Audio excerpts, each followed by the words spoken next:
साधु makeup नहीं करता है, साधु कान में कुंडल नहीं पहनता है, साधु कोई श्रृंगार नहीं करता, पर साधु का श्रृंगार क्या है?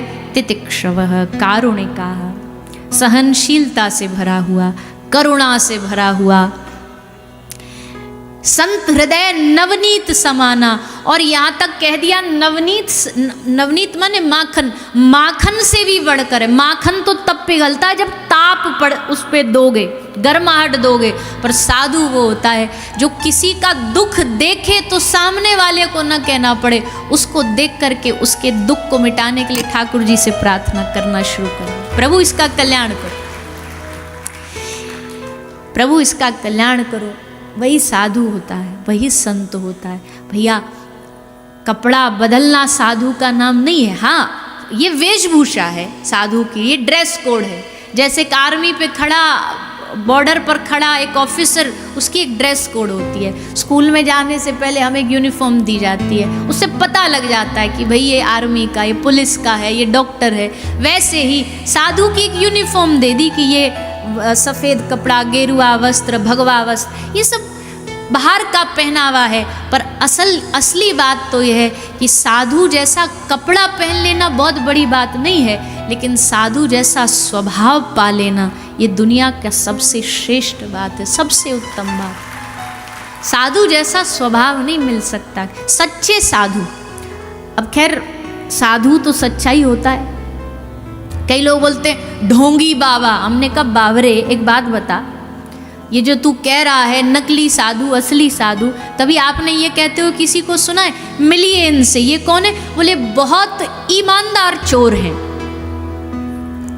बोले भैया ईमानदार होगा तो चोर नहीं होगा, और चोर होगा तो ईमानदार नहीं होगा। तो नकली साधु होता ही नहीं है, या तो साधु ही होगा या नकली ही होगा। तुम पहचानो, तुम्हारी आंखों में चश्मा होना चाहिए साधु को पहचानना। कोई कहेगा साधु कैसे पहचाने भैया? अरे साधु को पहचानने के लिए कोई लंबा चौड़ा प्रोसेस नहीं। 5 मिनट साधु के सामने बैठ जाओ, उसके नेत्रों को देखो, उनकी नेत्रों से झलकती हुई शांति, उनके नेत्रों से झलकती हुई करुणा, वो आपको भीतर तक झकझोर देगी और आप देख करके आंखों से झरझर अश्रु बहने लगेंगे। साधु को देख के ही आंखें पिघल जाती हैं, पूछना नहीं पड़ता। पूछ के जाते, एक लंबी चौड़ी लिस्ट बना के ले जाते हैं, ये पूछेंगे उनसे। और जैसे उनका तेज देखा, जैसे उनकी मुख की आभा देखी, सारे प्रश्नों का उत्तर अपने आप मिल जाता है, पूछना भी नहीं पड़ता। साधु मौन में उत्तर दे देता है। तो भैया संतों की तो हम क्या, हमारा ब्रज तो संतों का गढ़ है, संतों का खजाना है।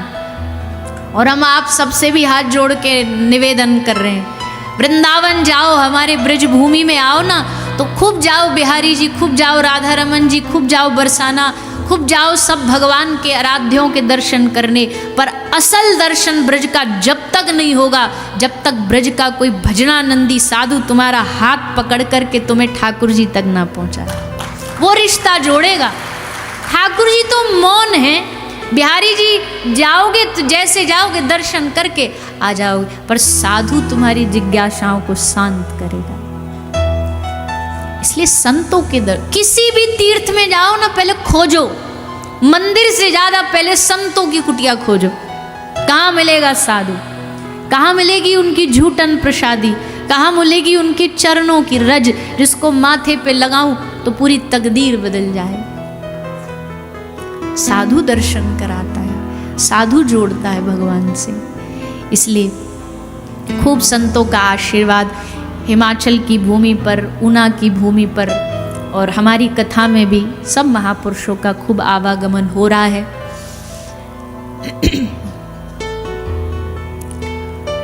एक उदाहरण थोड़ा सा देते हैं, फिर सीधा हम ब्रज चलेंगे, गोकुल चलेंगे। मान लो ऊना की कोई एक चीटी है, उसका मन किया मैं दिल्ली जाऊंगी, तो कैसे जाएगी दिल्ली?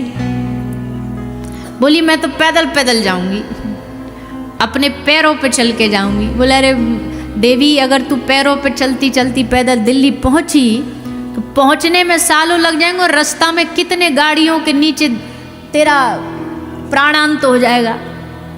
तो फिर कैसे जाएगी? बोले एक बढ़िया रास्ता है। अभी हम आ रहे थे ना रास्ता में, तो आपकी फाटक लगी थी वो रेलवे क्रॉसिंग, तो सामने से जा रही थी ट्रेन। कौन सी? वंदे भारत। तो भैया बता रहे थे वो दिल्ली जाती है सीधी। तो अगर उसको दिल्ली जाना तो एक काम करे कि जो यहाँ से दिल्ली जा रहा हो ना, धीरे धीरे जाके उसके पैरों पे चढ़ जाए, पैरों पे चिपक जाए, धीरे धीरे उसके कपड़ा में चढ़ जाए, और वो आदमी टिकट खरीदेगा, उस आदमी की आईडी लगेगी, पर उसकी पहचान पर, उसकी आईडी पर बिना टिकट के वो चीटी दिल्ली आराम से पहुंच जाएगी। ठीक वैसे ही हम सबको ठाकुर जी तक जाना है, पर भैया रास्ता बहुत लंबा है। चीटी जैसे हमारे छोटे से कदम है, भगवान तक कैसे पहुंचोगे? एक ही रास्ता है। कोई साधु पहुंचा हुआ बुद्ध महापुरुष वहां जा रहा हो, तुम उनके चरण पकड़ के चिपक जाओ, बोल बाबा जी छोड़ेंगे नहीं हम, अब तो हमने पकड़ लिया, अब तुम ही लेकर के जाओ, तुम्हारी आईडी पे जाएंगे, तुम्हारी पहचान पे जाए।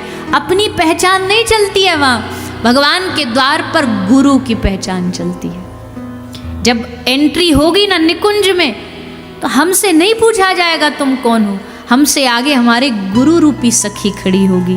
भगवान कहेंगे अरे आ गई मंजरी तू, आजा। अच्छा पीछे कौन है? तो फिर गुरु रूपा सखी बोलेगी कि हे श्यामा श्याम, ये जो पीछे खड़ी है ये भी मेरी आश्रित सखी है, यानी शिष्य है। शिष्य का मतलब मेरी आश्रित सखी है। और तब बिना आपकी पहचान पत्र के, गुरु की पहचान से आपको भगवान के कुंज में एंट्री मिल जाएगी। उनके पहचान से मिलेगी, अपनी से नहीं मिलेगी। और फिर भी ऐसे में लोग बड़े बड़े प्रश्न करते, बिना गुरु के भी भगवान को पास तो सकते हैं। अरे भैया इतनी कहाँ हम में हैसियत है, बिना गुरु के पालेंगे? कहाँ इतनी हमारे भीतर साधन बल है? गुरु का आश्रय, संतों का आश्रय लेना पड़ेगा। तो लाला को जन्म कैसे भयो? ये भी साधु कृपा से भयो। कैसे भयो सुनो। यशोदा मैया नंद बाबा बड़े साधु सेवी थे, खूब भजनानंदी। जो साधु आए तो दोनों लग जाते सेवा करने। घर में कोई साधु आए ना, तो भले तुम्हारे घर में हजारों नौकर हों, हजारों सेवा करने वाले हों, पर साधु की सेवा अपने हाथ से करनी चाहिए। अपने हाथ से सेवा करो। तो नंद बाबा यशोदा मैया सेवा लग गए, खूब सेवा करी। सेवा करके साधु जान लगे। जैसे जाने लगे, बाबा ने, मैया ने झुक के प्रणाम करी, और जैसे प्रणाम करी बाबा जी ने हाथ उठा के आशीर्वाद दियो, मैया बाबा पुत्रवान भव। अब बाबा मैया को देखे और मैया बाबा को देखे। क्यों? बोले जब ये आशीर्वाद मिलो तो मैया की उम्र ही लगभग 80 साल। अब बाबा हंसते भये, साधुनते कह रहे बाबा ने आशीर्वाद तो सोच समझ के दे करो। संतों ने हंस के बोली बाबा जो सोच के दिया जाए वो थोड़ी आशीर्वाद होता है, आशीर्वाद तो दिल से निकलता है। और वैसे भी तुमने हमारी सेवा करी, साधुओं से आशीर्वाद मांगना थोड़ी पड़ता। बाबा जी हाथ रख दो सर पे। कई लोग ना हमने खूब देखे, महाराज जी हाथ रख दो सर पे, जबरदस्ती। और ना भी रखे ना महाराज जी तो खुद ही हाथ पकड़ के धरवा लेते हैं, बोले मिल गया आशीर्वाद। ऐसे आशीर्वाद मिलता कहीं? जबरदस्ती हाथ धरवाने से आशीर्वाद मिलता? आशीर्वाद कैसे मिलता है? बोले तुम साधु की सेवा करो, और सेवा देख करके अपने आप साधु रीझ जाएगा और तुमसे कुछ नहीं बोलेगा, पर अपने आराध्य के पास जाके कहेगा प्रभु बड़ा अच्छा भक्त है, इस पर कृपा करना। आशीर्वाद मिल गया। ऐसे मिलता है आशीर्वाद। तो संतों ने कहा महाराज ब्रह्मास्त्र है, साधु की वाणी के लिए तो भगवान को खुद चाहे उतर के आना पड़े, पर आपका बेटा तो बनना पड़ेगा। और सुनो तारीख भी बता के जा रहे हैं, भादों की अष्टमी को तुम्हारे घर पुत्र होगा। अब तो महाराज सबरे ब्रज में हल्ला मच गयो कि भादों की 8 को लाला को जन्म होएगो। 2 दिन पहले ही ब्रज की गोपी ढोलक मजीरा लेके गीत गावे आ गई। सबरी गीत गा रही है, सुबह से लेके शाम तक। दूसरे दिन गीत गायो, आज तो अष्टमी है, आज तो कछु ना कछु जरूर होगो। सब बड़ी खुश हो रही हैं। सुबह से गीत गाने चालू हो गए। सुबह से हुई दोपहर, नंद बाबा आज गौशाला ही नहीं गए। नंद बाबा बोले आज यहीं इंतजार करेंगे। बाबा कह के गए अष्टमी को लाला होएगो। तो बाबा हाथ में माला लेके आंगन के बाहर पौड़ी पे बैठ गए और अपना माला लेकर के नारायण नारायण नारायण जाप कर रहे हैं। जैसे ही कोई भीतर से एक भी गोपी आती तो बाबा की माला रुक जाती। फिर पूछते लाला भयो? गोपी कहती अभी ना भयो, अभी रुको। फिर कोई आती भयो? बोले अभी ना भयो। बाबा माला जप करते करते अब भगवान को नाम लेनो भूल गए। बाबा माला पे जप रहे अभी तो भयो ना है आगे की पतो ना है, अभी तो भयो ना है आगे की पतो ना है। बाबा वही जप रहे कब होएगो कब होएगो। सुबह से सांझ गई। बाबा बोले अब हम जा रहे गौशाला भैया, हमारी गैया इंतजार कर रही होंगी, जब कछु है जाए तो संदेशा भिजवा दीजो, हम आ जाएंगे। सो बाबा चले गए। शाम हेते हेते गोपिन को गलो भी दुखन लगो। बोले मैया सुबह ते चीख चीख के गा रही है, कछु है होयो ही ना है, हम तो घर जा रही हैं मैया, और जब कछु लाला है जाए तो बुलौआ भेज दियो, बुलावो भेज दियो, हम गीत गाने दोबारा आ जाएंगी। गोपी भी चली गई। रोहिणी मैया और भगवान की बुआ सुनंदा बुआ ये सेवा के लिए नियुक्त थी। ये बोली मैया अब तो हमारी भी कमर दुख गई, सुबह ते लगी है सेवा में, हम भी नेक्स्ट सो लें। मैया बोली हाँ जाओ सो लो। ये भी सोने चली गई। और भैया 12 बजते बजते तो यशोदा मैया को भी नींद आ गई। मैया भी सो गई। सबरो ब्रज सो रहे हो है, सबरो गोकुल सो रहे हो है, सबरो मथुरा सो रहे हो है, और वाह समय सबन को जगाने वालों चुपचाप आधी रात को, क्योंकि भैया कन्फर्म है देखो चोर जब भी आता है रात को ही आता है। दिन में धर पकड़ का डर रहता है, कब पकड़ लिए जाएं कब झपट लिए जाएं कुछ नहीं पता, इसलिए चोर आधी रात को आता है। ठाकुर जी आधी रात को आए। आधी सी रात में उजाला हो गया, आधी सी रात में उजाला हो गया, आधी सी रात में उजाला हो गया, आधी सी में उजाला क्या हो गया? अरे वैकुंठ वाला ब्रज बाला हो गया। हाँ वैकुंठ वाला ब्रज वाला हो गया, हाँ वैकुंठ वाला ब्रज बाला हो गया, हाँ वैकुंठ वाला ब्रज वाला हो गया। आधी सी रात में उजाला हो गया। वैकुंठ वाला वैकुंठ छोड़ करके ब्रज की गैया चरावे आ गया। चुपचाप दबे पांव वसुदेव जी को कहा पिताजी अभी समय नहीं है बातचीत का भी, तो बस ट्रांसफ़र करो हमें जल्दी, मामा से बचाओ। वसुदेव जी ने कहा अरे प्रभु लेके तो जाऊं पर हाथ की ये हथकड़ियाँ दिख रही हैं, इतनी मोटी मोटी सलाखें बांध रखी थी कंस ने, कहीं भाग ना जाए 8वां। ठाकुर जी बोले चिंता ना करो, हम जहाँ पहुँच जाते हैं ना वहाँ के सारे बंधन खोल देते हैं, सारे बंधन टूट जाते हैं। हथकड़ियाँ टूट गई, बेड़ियाँ टूट गई, दरवाजे के मोटे मोटे ताले टूट के गिर गए। पहरेदार जो कभी नहीं सोए आज उनको ऐसी बढ़िया गहरी नींद आई, खर्राटेदार सब रे लुढ़क गए। ठाकुर जी को विराजमान किया, वसुदेव जी लेके गोकुल आए। योग माया सोई थी उनको वापस लेके आ गए। कंस ने मारना चाहा, छूट गई। आकाशवाणी ये सब कथा आती है, पर यहाँ ब्रज में तो भैया सुबह भई, सुबह होते ही सुनंदा बुआ ने सोची ने देखाऊं मैया को हाल चाल, कछु बोली नहीं है, रात भर कराई नहीं है, का भयो। सो सुबह सुबह मैया 4 बजे ब्रह्म मुहूर्त में उठ करके गई, देखी यशोदा मैया के पास एक बड़ी कोई चमकदार रोशनी आ रही है। सुनंदा बुआ बोली है यशोदा भी बड़ी बावरी है, कीमती हीरान को ऐसे ही संग में रख के सो जाए, लगती है खजाना से कोई हीरा लेकर के यहीं रख के सो गई है। पर जैसे पास गई सुनंदा बुआ तो देखी आहा ये मणि नहीं, ये तो नील मणि के समान चमकते हुए लाला सोए हुए हैं। जैसे देखी सुनंदा बुआ छत पर गई, थाली बेला बजाई, सबरे ब्रजवासिन को बधाई दी। बधाई हो, बधाई हो, नंद बाबा के लाला भयो है, सबन को खूब खूब बधाई हो। महाराज सबरे ब्रज में हल्ला मच गयो, आग की तरह बात फैल गई। सबरे इंतजार में तो बैठे ही है, सबको पता ही अष्टमी को लाला होएगा। और नवमी की जैसे सुबह भई, नवमी की सुबह होते ही सबरे ब्रज के लोग सज धज के श्रृंगार करके लाला के दर्शन करवे के ताई आवे लगे। सब गोपी हल्दी कुमकुम लगा के 80-80 गज के लहंगा फरिया पैर पहन के और लाला के सामने आके दर्शन कर रही है। सब ने देखो दर्शन करे लाला के।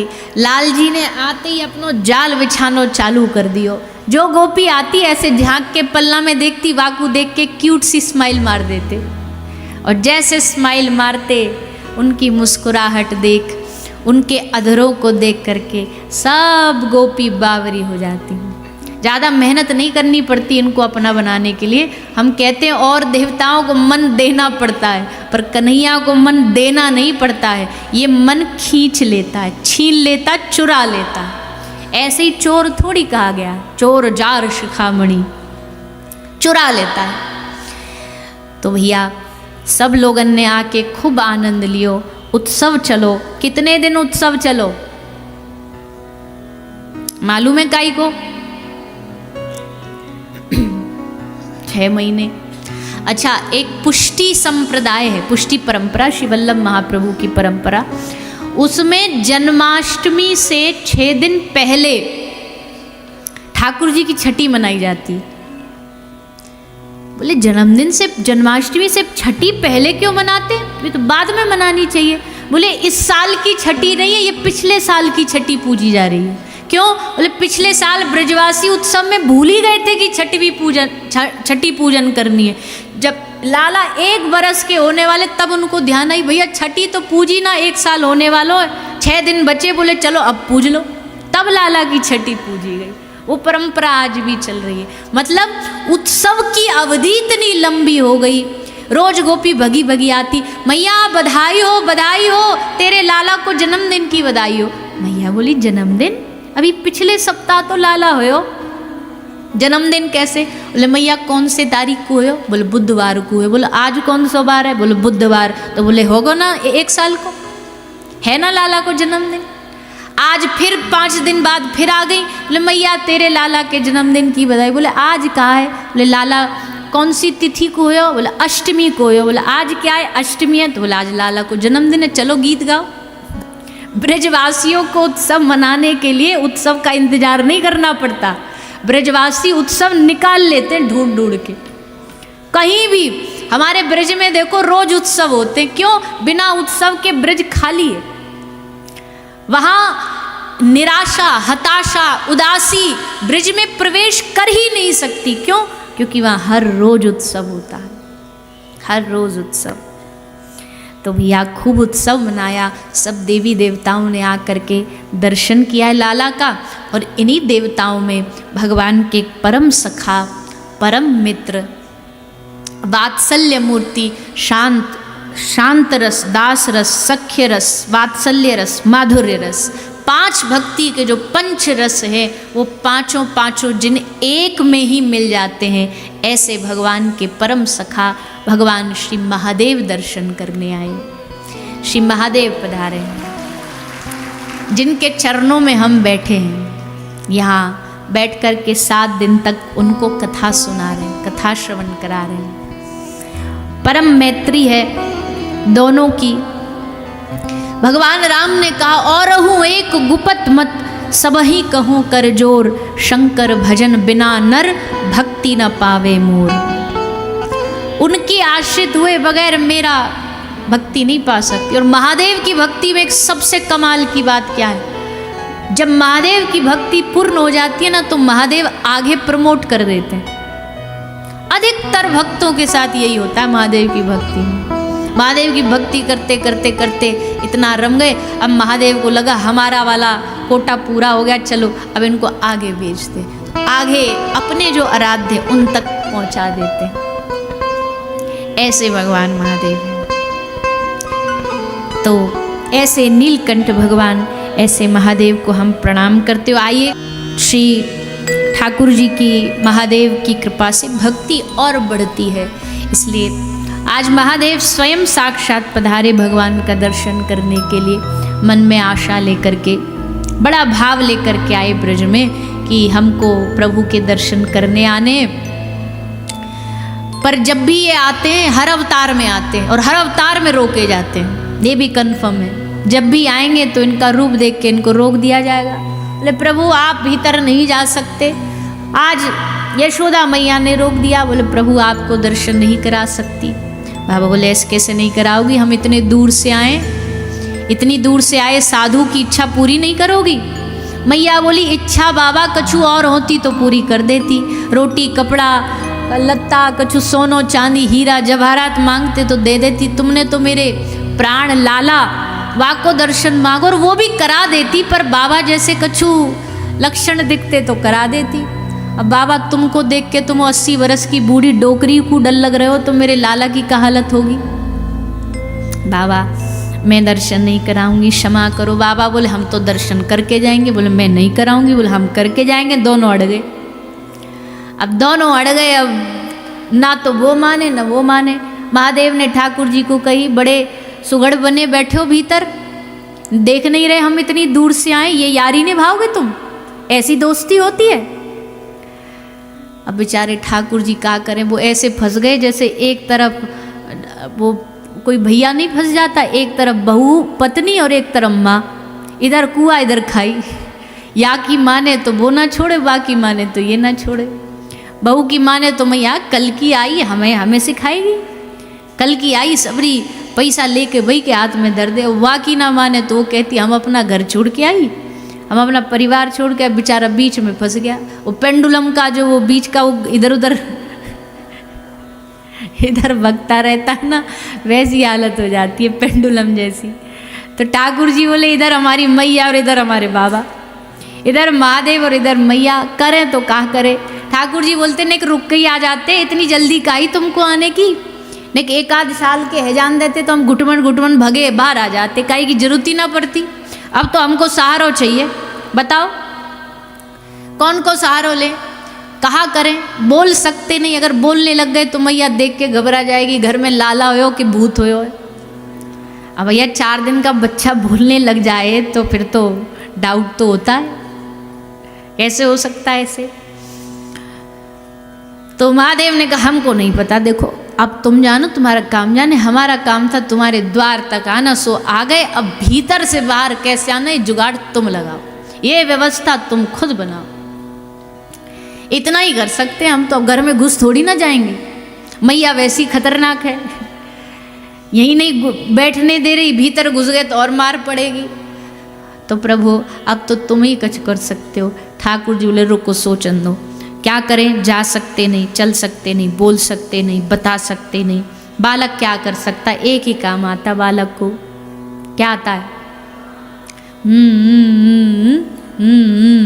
बस यही कर सकता है। तो ठाकुर जी ने रोना चालू किया। नकली रोना बालक का अपने आप दिख जाता है, वो लय में रोता है, ताल में रोता है, मतलब नकली रो रहा है। तो ठाकुर जी ने रोना चालू किया, खूब जोर जोरनते रोए। यशोदा मैया को 2-4 सखीन ने आके थोड़ा समझा दियो। मैया लाला पे नज़र लगी, नज़र उतार दी, चुप ना भये। फिर बोली मैया भूत चढ़ गए, भूत उतरवाओ। अब भूत कैसे उतरवाएं, बोले बाहर घर के बाहर भूतनाथ बैठे हैं, अब तो वही भूत उतारेंगे। सो सखी बुला लाई, बोले बाबा भूत उतार दोगे। महादेव बोले कौन पे चढ़े उस पे डिपेंड करता है। बोले हमारे लाला पे चढ़े। बोले फिर तो लाओ, ऐसे उतारेंगे कभी जीवन में भूत मुड़ के ना देखेंगे इनकी तरफ। अच्छा ऐसी बात है, तो मैया चल चल जल्दी चल, बाबा पे आवे भूत उतारने। मैया बोली बाबरी है गई है, अब हाल तो जैसे तैसे मैं नाट के आई मतलब हाँ ब्रज भाषा है ये। अभी हम ज़्यादा गहराई वाली हम बोल नहीं सकते ब्रजभाषा, नहीं तो कान बंद कर लोगे तुम सबरे। कई बोलते ब्रजभाषा सुनाओ, ब्रजभाषा सुनाओ। हमने कहा देखो, बोलंत हेला वचनंत गारी। ब्रज की पहली जो शब्द है ना वो गारी से चालू होती है। अगर आप हिमाचल से, अगर दिल्ली से आगे फरीदाबाद, उससे आगे वृंदावन की तरफ, यूपी की तरफ बढ़ रहे हो, कैसे पता चलेगा वृंदावन आ गया? बोले जहाँ से गाली सुनने मिल जाए समझो वृंदावन चालू हो गया। प्रेम भरी गाली होती है पर उसमें कोई अभद्रता नहीं होती, अमर्यादा नहीं होती, प्रेम से बोलते हैं, मीठा बोलते हैं। तो मैया ने मना कर दी। गोपी बोली देख मैया, जिद ज्यादा बड़ी है कि लाला पीड़ा में है, रो रहे हो, वाको दुख दूर करनो ज्यादा बड़ो है। अरे देख कैसे बेचारो कमते चीख चीख के रो है, बढ़िया है, चुप है जाएगो तो को भी शांति मिलेगी, घर में भी न शांति होगी। मैया अंत में जा कर के हार थक के लाला को गोद में लेकर के बाहर आई, और जैसे बाहर आई महादेव ने देखा लाल जी को, लाल जी ने महादेव को देखा, और भैया दोनों ने दूर से ही हाय हेलो कर दी। बोले ठीक हो? बोले हाँ ठीक है। बोला अब नाटक ख़त्म कर दो, हमारे पॉइंट तो जब ही बनेंगे ना कि हाँ बाबा कछु सिद्ध बाबा है, तो अब ये नाटक बंद कर दो, तब मैया को न भरोसा होगो। तो देखते ही ठाकुर जी एकदम चुप हो गई। मैया बोली बड़ो कमाल को बाबा निकलो, ये तो दूर से ही चुप कर दियो। अब तो मैया के मन में और इच्छा जागी। मैयाओं को एक बाबा जी अगर एक बात बता दे तो 10 बातें और उनकी निकल आती हैं। बाबा जी ऐसे बता दो ना, बाबा जी ऐसे कर दो ना। मैया बोली बाबा तुम पे तो भूत उतारने आवे। अच्छा बाबा हाथ देखनो आवे? बाबा बोले हाँ आवे। कौन को? लाला को देख दो। लाला को बाबा ने हाथ देखो, हाथ देख के बताई मैया तेरो छोरा बहुत अब कहाँ बताऊँ, ब्रह्मांड नायक है, ये है वो है। अब भगवान ने बोलूँगा तो घबरा जाएगी, कलते दूध पिवानो बंद करेगी, आरती चालू कर देगी। तो भगवान तो नहीं बोले पर बहुत बड़ो आदमी बनेगो, बहुत बड़ो राजा बनेगो, सोने को एक नगर बसाएगो, और बाबा मैया खूब खूब आनंद होगो, तुम्हारो खूब नाम रोशन करेगो। मैया बोली बाबा एक भी पॉइंट तेने काम को ना बतायो, एक बात तो कोई काम की बता। बाबा बोले मैया तो सुननो का है, तू वाय पूछ ले, मैं तो वाय बता दूंगा। बोले हमको ये बता हमारे छोरा को ब्याह कब होगो, जल्दी ते ब्याह है जा, छोरी आ जा, घर में बहू आ जाए, ने काम में हाथ बटा ले। मैया बोली बाबा बोले मैया 4 दिन को तेरो लाला है, अभी तो ब्याह की चिंता है गई। बोले काहे ना बाबा, कारो है, कारो कलूटा है, अब पतो ना कारे को ब्याह होगो कि ना होगो। तो जरा ने हाथ देख के बता दो ना, यहाँ के हाथ में ब्याह की रेखा है कि ना है। बाबा बोले मैया चिंता ना कर, रेखा तो इतनी बड़ी है, दुनिया की ब्याह की रेखा हथेली में आती है, इसके कंधा तक आ रही है। क्योंकि एक आध ब्याह हो तो हम बताएं 16,108 बहू लाएगो ये। अब मैया तो ऐसे घूमने लगी, मैया चुप एकदम मौन है गई। बाबा बोले का भयो मैया, का सोच रही है? बोले बाबा सोच रही हूँ होली दिवाली पाम छूने आ गई, आशीर्वाद लेने इकट्ठी, तो मेरी क्या हालत होगी। भैया 16,000 बहू झेलनी आसान है का? अरे बाबा कैसी बात कर रहे हो, तो लग रहा हो मैं अनपढ़ू तो गंवार भी हूँ, गंवार नहीं हूँ बाबा, सब जानूँ। ऐसे थोड़ी काय कि 16,000 बहू आ जाएं, पागल बना रहे हो। मैया ने सोची बाबा ऐसी फेंके जा रहे हो। मैया को कहा पता ही कि ये सब बातें सत्य होने वाली हैं, पर बाबा तुमने खूब कृपा कर दी मेरे ऊपर। अब तक कह रही दर्शन नहीं कराऊंगी, अब बाबा को ऑफर दे रही हूँ। क्या? रह रे योगी नंद भवन में, ब्रज में वासो कीजे, जब जब लाल को नजर लगे तू तब तब दर्शन दीजे। बाबा मेरो लाला है इतनो प्यारो, कभी भी कोई नजर लगा जाएगा, मैं कहाँ कोने ढूंढती डोलूंगी, तो या ब्रज में ही एक कुटिया बनवा देती हूँ तुम्हारी, जब भी लाला को नजर लगेगी कोई गोपी भेज के तुम्हें बुलवा लूंगी, तुम आ जाइयो। बाबा तो यही चांस में थे। भैया दुनिया के जितने देव हैं ना, जितने देवी देवताएं, सब लालसा करते हैं हमको ब्रज में वास मिल जाए, सब लालसा करते। सनकादिक, ब्रह्मादिक, नारद, जितने महापुरुष सबने मांगा हमें ब्रज का वास मिल जाए। क्यों? क्या है ब्रज में? दुनिया की एक इकलौती धरती है जहाँ के भगवान छोड़ो, जहाँ के मंदिर छोड़ो, जहाँ की माटी तक को भी लेकर के माथे पर तिलक लगाया जाता है। धाम बहुत हैं, पर हमने कहीं देखा नहीं कि वहाँ की माटी को तिलक लगाया जाता, पर ब्रज की माटी को, ब्रज में सबसे इम्पोर्टेंट अगर कोई चीज़ है तो और कुछ नहीं है, बिल्डिंगें नहीं है, बड़े बड़े महल नहीं है, आश्रम नहीं है। ब्रज की सबसे महत्वपूर्ण चीज ब्रज की माटी है। और वो माटी महत्वपूर्ण क्यों नहीं ये भी जान लो। गोपी कहती है जयति तेधिकम जन्मना ब्रज, ब्रज की माटी इसलिए महान है, वैकुंठ से भी बढ़कर है, क्योंकि वैकुंठ में, वैकुंठ की माटी को भी कभी वैकुंठपति नारायण के चरण छूने का सौभाग्य नहीं मिला। जब भी नारायण चले पादुका पहन के चले या पुष्प बिछाए गए, पर ब्रज की माटी में नंगे पांव, पैदल, बिना पादुका, बिना चप्पल, खुद शामा शाम दोनों किशोरी जी के चरण